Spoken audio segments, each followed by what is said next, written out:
वंदे मातरम। जय हिंद दोस्तों, जैसा कि लास्ट जो वीडियो अपलोड किया था उसमें मैंने जैन धर्म और बौद्ध धर्म से संबंधित महत्वपूर्ण 50 प्रश्नों को शामिल किया था और आज हमारा एक नया टॉपिक है। जैसे कि आप सभी जानते हैं कि पर डे एक वीडियो अपलोड करता हूं और उसमें 50 महत्वपूर्ण प्रश्न शामिल होते हैं और जो हमारा जो ये सिलेबस है वो इतिहास से हमने शुरू किया है और हम टॉपिक वाइज इसको शुरू कर रहे हैं। आपका एग्ज़ाम में कोई भी क्वेश्चन बाहर से नहीं आएगा दोस्तों। मैंने पूरी इसमें अपनी मेहनत की है, पूरी कोशिश की है कि जो क्वेश्चन बार बार रिपीट हो रहे हैं, जो एग्जामिनर बार बार उन क्वेश्चनों को एग्ज़ाम में शामिल कर रहा है और जो एग्ज़ाम के दृष्टि से महत्वपूर्ण है, हमने वही क्वेश्चन शामिल किए हैं। तो आज हम शुरू करते हैं अपने 50 जो महत्वपूर्ण क्वेश्चन हैं। आप बार बार इनको रिवीजन करते रहना, आपको और कुछ पढ़ने की ज़रूरत नहीं पड़ेगी दोस्तों। यह आप लोगों के लिए गोल्डन चांस है। तो शुरू करते हैं आज अपना पहला क्वेश्चन। अजंता की गुफाएं किस धर्म से संबंधित है?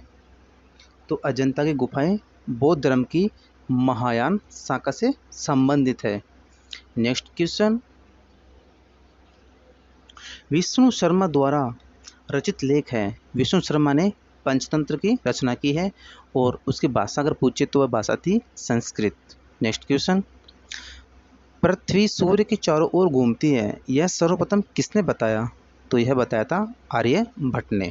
नेक्स्ट क्वेश्चन, चंद्रगुप्त द्वितीय के दरबार में रहने वाले विद्वान थे। आर्यभट्ट, वराहमिहिर, धन्वंतरी, ब्रह्मगुप्त इत्यादि। तो यह भी क्वेश्चन एग्जाम में पूछ सकता है दोस्तों। बढ़ते हैं अपने अगले क्वेश्चन की ओर।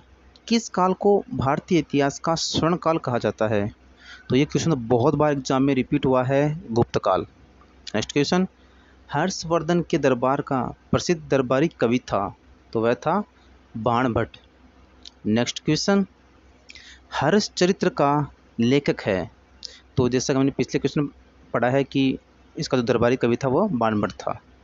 नेक्स्ट क्वेश्चन, हर्षवर्धन के शासनकाल में कौन चीनी यात्री भारत आया था? तो हर्षवर्धन के समय आया था हैंसांग। नेक्स्ट क्वेश्चन, एलोरा के प्रसिद्ध कैलाश मंदिर का निर्माण किसने करवाया था? कृष्ण प्रथम ने। नेक्स्ट क्वेश्चन, एलोरा एवं एलिफेंटा जो कि महाराष्ट्र में है, मंदिरों का निर्माण किस समय हुआ था? तो वह तो हुआ था राष्ट्रकूटों के शासनकाल में। नेक्स्ट क्वेश्चन, चालुक्य वंश का सबसे प्रतापी शासक था। ये बहुत बार एग्जाम में रिपीट हुआ है दोस्तों, पुलकेशिन द्वितीय, जिसने हर्षवर्धन को भी हरा दिया था। पुलकेशिन द्वितीय। नेक्स्ट क्वेश्चन, पाल वंश का संस्थापक था। तो पाल वंश का संस्थापक गोपाल था। बढ़ते हैं अपने अगले क्वेश्चन की ओर। हमारा अगला क्वेश्चन है, राजतरंगिणी किसने लिखी थी? तो दोस्तों राजतरंगिणी कल्हण ने लिखी थी और ये कश्मीर के जो शासक हैं वहाँ की जीवनी, वहाँ के बारे में इसमें लिखा गया है। बढ़ते हैं अगले क्वेश्चन में। गुर्जर प्रतिहार वंश का संस्थापक था नागभट्ट प्रथम। वेरी वेरी इंपॉर्टेंट क्वेश्चन, हर बार एग्जाम में ये क्वेश्चन हमको देखने को मिलता है। बढ़ते हैं अपने अगले क्वेश्चन की ओर। चौहान वंश का संस्थापक था। तो दोस्तों चौहान वंश का संस्थापक वासुदेव चौहान था। दोस्तों आपको किसी क्वेश्चन में अगर कन्फ्यूजिंग हो तो आप कमेंट्स करके बता सकते हो। बढ़ते हैं अपने अगले क्वेश्चन की ओर। अजमेर की स्थापना किसने की थी? तो अजमेर की स्थापना अजयराज द्वितीय ने की थी। बढ़ते हैं अपने अगले क्वेश्चन की ओर। हमारा अगला क्वेश्चन है, हरिकेली नाट्य के रचयिता का नाम है विग्रहराज चतुर्थ। दोस्तों आप कंटिन्यू इन्हीं क्वेश्चनों को बार बार पढ़ते रहना। पर डे एक वीडियो अपलोड होता है और 50 क्वेश्चन जिसमें शामिल होते हैं, तो बार बार इनको पढ़ते रहो दोस्तों, बहुत इंपॉर्टेंट क्वेश्चन है ये। तराइन का प्रथम युद्ध कब व किसके मध्य हुआ? 1191, पृथ्वीराज तृतीय और मोहम्मद गोरी के बीच। इसमें पृथ्वीराज तृतीय की विजय हुई थी। बढ़ते हैं अपने अगले क्वेश्चन की ओर। तराइन का द्वितीय युद्ध किसके मध्य हुआ था, वह कब हुआ? तो प्रथम और द्वितीय दोनों पृथ्वीराज तृतीय और गौरी के मध्य हुआ था। प्रथम में पृथ्वीराज तृतीय की विजय हुई थी, जबकि सेकंड में गौरी की विजय हुई थी। बढ़ते हैं अपने अगले क्वेश्चन की ओर। पृथ्वीराज राजसों की रचना किसने की थी? तो पृथ्वीराज राजसों की रचना चंद्रवरदाई ने की थी। हमारा नेक्स्ट क्वेश्चन है, पृथ्वीराज तृतीय का राजकवि था। तो पृथ्वीराज तृतीय का जो राजकवि था वह था चंद्रवरदाई। इसमें मित्र भी बता सकते हैं, मित्र भी पूछा जा सकता है, तो वह था चंद्रवरदाई। बढ़ते अपने अगले क्वेश्चन की ओर। परमार वंश का सर्वाधिक शक्तिशाली शासक था, तो परमार वंश का सबसे शक्तिशाली शासक राजा भोज था। हमारा नेक्स्ट क्वेश्चन, सिसोदिया वंश के शासक कहाँ पर शासन करते थे? तो जो सिसोदिया वंश का जो शासन करता थे वो मेवाड़ में थे, मेवाड़ राजस्थान। विजय स्तंभ का निर्माण किसने करवाया था? तो विजय स्तंभ का निर्माण राणा कुंभा ने करवाया था। बढ़ते हैं अपने अगले क्वेश्चन की ओर। खातौली का युद्ध कब व किसके मध्य हुआ था? तो खातौली का युद्ध 1518 ईस्वी में राणा सांगा और इब्राहिम लोदी के मध्य हुआ था। दोस्तों, आपको पर डे रिवीजन करते रहना इन क्वेश्चनों का। आपको बिल्कुल भी ऐसा नहीं सोचना है कि ये क्वेश्चन मोस्ट है कि नहीं है या ईजी है। ये बार बार एग्जाम में आए हुए हैं क्वेश्चन है दोस्तों। अरबों ने सर्वप्रथम सिंध पर आक्रमण कब किया? तो वह किया था 712 ईस्वी में। एसएससी के फेवरेट क्वेश्चन है। एसएससी बार बार इन्हीं क्वेश्चनों को रिपीट करती है और हमने वही क्वेश्चन इसमें शामिल किया है जो बार बार आ रहे हैं, और कुछ क्वेश्चन हैं जो एग्जाम के पॉइंट ऑफ व्यू की दृष्टि से महत्वपूर्ण है। महमूद गजनी ने भारत पर आक्रमण 1001 ईस्वी में किया था।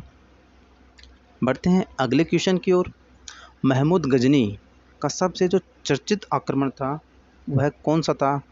वह था सोमनाथ मंदिर पर आक्रमण, और कब किया था? 1025 ईस्वी में। नेक्स्ट क्वेश्चन, चंदावर का युद्ध कब व किसके मध्य हुआ है? तो चंदावर का युद्ध हुआ था वो 1194 ईस्वी में। इसमें मोहम्मद गोरी और जयचंद के बीच हुआ था। इसमें मोहम्मद गोरी विजयी हो गया था। तो दोस्तों, जो 1191-92 में तराइन का युद्ध हुआ था, 94 में चंदावर का युद्ध हुआ था। बढ़ते हैं अपने नेक्स्ट क्वेश्चन की ओर। हमारा नेक्स्ट क्वेश्चन है, गुलाम वंश की स्थापना किसने की थी? तो गुलाम वंश की स्थापना कुतुबुद्दीन ऐबक ने की थी, और 1206 ईस्वी में। जो कुतुबुद्दीन ऐबक था वह मोहम्मद गोरी का गुलाम था। दोस्तों, आपके एग्ज़ाम भी नज़दीक जल्दी ही आने वाला है, और जल्दी ही आपकी जो प्रक्रिया है वो पूरी होने वाली है। तो आपको इस समय अपनी पूरी मेहनत करना है। पूरी मेहनत के साथ इस बार आपको ये मौका गंवाना नहीं है। बढ़ते हैं अपने अगले क्वेश्चन की ओर। 2.5 दिन का झोपड़ा कुतुब मीनार किसने बनवाई? तो 2.5 दिन का झोपड़ा और कुतुब मीनार कुतुबुद्दीन ऐबक ने बनवाई थी। दोस्तों, मैंने रीजनिंग की क्लास भी शुरू कर दी है, तो आप मेरे चैनल को विजिट कीजिए, और वहाँ पे आपको रीजनिंग की कंप्लीट क्लास मिलेगी। जो भी टॉपिक है बिल्कुल विस्तारपूर्वक समझाया गया है, 0 लेवल से शुरू किया गया है दोस्तों। नेक्स्ट क्वेश्चन, लाख बख्श किसे कहा जाता था? तो लाख बख्श कुतुबुद्दीन ऐबक को कहा जाता था। बढ़ते हैं अगले क्वेश्चन की ओर। जो अगला क्वेश्चन है वह एसएससी में कई बार हमको देखने को मिला है। नालंदा विश्वविद्यालय को ध्वस्त करने वाला कौन था? तो वह था बख्तियार खिलजी। और ये जो बख्तियार खिलजी था वह ऐबक का सेना नायक था, या यूँ कहिए इसका सेनापति था। और ये क्वेश्चन बहुत सारे एग्जामों में रिपीट होता है दोस्तों कि नालंदा विश्वविद्यालय को किसने ध्वस्त किया? तो बख्तियार खिलजी ने। बढ़ते हैं नेक्स्ट क्वेश्चन की ओर। प्रथम मुस्लिम महिला जिसने शासन की जो बागडोर संभाली थी, तो वह थी रजिया बेगम। रजिया बेगम प्रथम मुस्लिम महिला शासक थी। बढ़ते हैं अगले क्वेश्चन की ओर। मूल्य नियंत्रण प्रणाली किसने लागू की थी? अलाउद्दीन खिलजी ने। बढ़ते हैं अगले क्वेश्चन की ओर। भारत का तोता या तूती ए हिंद किसे कहा जाता था? तो दोस्तों, तो वह कहा जाता था अमीर खुसरो को। नेक्स्ट क्वेश्चन, तुगलकाबाद नगर किसने स्थापित किया था? तो ये तुगलकाबाद गयासुद्दीन तुगलक के नाम से था, और गयासुद्दीन तुगलक ने ही इसको स्थापित किया था। और बढ़ते हैं दोस्तों अपने अगले क्वेश्चन की ओर। इब्न बतूता की पुस्तक का नाम क्या था? तो उसकी पुस्तक का नाम है रेहला। दोस्तों, उसका नाम है रेहला। अगले क्वेश्चन की ओर बढ़ते हैं। इब्न बतूता किसके शासनकाल में भारत आया था? तो वह आया था मोहम्मद बिन तुगलक। इसको पागल सुल्तान के नाम से भी जानते हैं, कुछ इतिहासकार इसको बोलते हैं कि ये पागल था। बढ़ते हैं अपने अगले क्वेश्चन की ओर। विजयनगर साम्राज्य की स्थापना किसने की थी? हरिहर बुक्का बहुत सारे एग्जामों में रिपीट होता है और खासकर एसएससी का तो बहुत ही इंपॉर्टेंट और महत्वपूर्ण क्वेश्चन है, बार बार रिपीट होता है दोस्तों ये क्वेश्चन। विजयनगर साम्राज्य की स्थापना हरिहर बुक्का ने। ब्राह्मणों पर जजिया कर लागू करने वाला प्रथम मुसलमान शासक था। तो ब्राह्मणों पर जो जजिया कर लागू करने वाला तो मुसलमान शासक था वह था फिरोज तुगलक। बढ़ते हैं अपना अगले क्वेश्चन की ओर। सैयद वंश का संस्थापक था। तो सैयद वंश का संस्थापक था खिजर खां। दोस्तों अगर आपको एसएससी जीडी या एसएससी संबंधित कोई और जानकारी आपको चाहिए तो आप मुझे कमेंट्स भी कर सकते हो, मैं आपको वीडियो बना के इसमें पूरी जानकारी दूंगा। हमारा नेक्स्ट क्वेश्चन है लोधी वंश का संस्थापक था। तो लोधी वंश का संस्थापक था बहलोद लोधी। बढ़ते हैं अगले क्वेश्चन की ओर। अगला क्वेश्चन है पानीपत का प्रथम युद्ध कब व किसके मध्य हुआ। और ये शायद लास्ट बार एग्जाम में आया है दोस्तों एसएससी जीडी में। तो बाबर व इब्राहिम लोधी के मध्य 21 अप्रैल 1526 ईस्वी को पानीपत का प्रथम युद्ध हुआ था। नेक्स्ट क्वेश्चन संगम वंश की स्थापना किसने की थी। तो जो संगम वंश है उसको हरिहर बुक्का ने अपने पिता संगम के साथ मिलकर संगम वंश राजवंश की स्थापना की थी। दोस्तों किसी क्वेश्चन में आपको अगर कंफ्यूज लगता है या मैं टाइपिंग में मैंने गलती की हो या बोलने में गलती की हो तो आप कमेंट्स करना, उसमें सुधार किया जाएगा। बढ़ते हैं अपने अगले क्वेश्चन की ओर। अष्टदिग्गज किसके दरबार में रहते थे। तो वह शासक था कृष्णदेव राय के दरबार में रहते थे। और यह कृष्णदेव राय तेलुगु साहित्य, यानी उस समय की जो उनकी भाषा थी वो थी तेलुगु साहित्य। ये साउथ से संबंधित हैं, साउथ दक्षिण भारत। बढ़ते हैं अपने अगले क्वेश्चन की ओर। बाबरनामा आत्मकथा किसकी थी। तो वह आत्मकथा थी बाबर की और बाबर ने खुद ने अपनी आत्मकथा लिखी थी। बढ़ते हैं अपने अगले क्वेश्चन की ओर। अगला क्वेश्चन है राजतरंगिणी एवं महाभारत का फारसी भाषा में किसने अनुवाद करवाया। तो वो किया था जोनुल आबदीन। इसको दोस्तों आपको एग्जाम में जोनुल आबदीन या आबदीन इससे रिलेटेड ही कुछ मिल सकता है। इसमें थोड़ा सा हो सकता है कि जैसे मैंने लिखा जैनुल तो जोनुल भी हो सकता है, तो कंफ्यूज नहीं होना उसमें। अगला क्वेश्चन है महमूद बेगड़ा कहाँ का शासक था।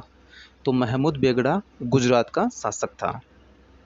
बढ़ते हैं अगले क्वेश्चन की ओर। क्वेश्चन नंबर 50 विजय स्तंभ की स्थापना किसने और कब की। तो दोस्तों विजय स्तंभ की जो स्थापना है वो राणा कुंभा ने की थी और 1448 ईस्वी में। और ये जो विजय स्तंभ है वह चित्तौड़ में स्थित है। और हमारा आज का जो अंतिम क्वेश्चन है वह है 51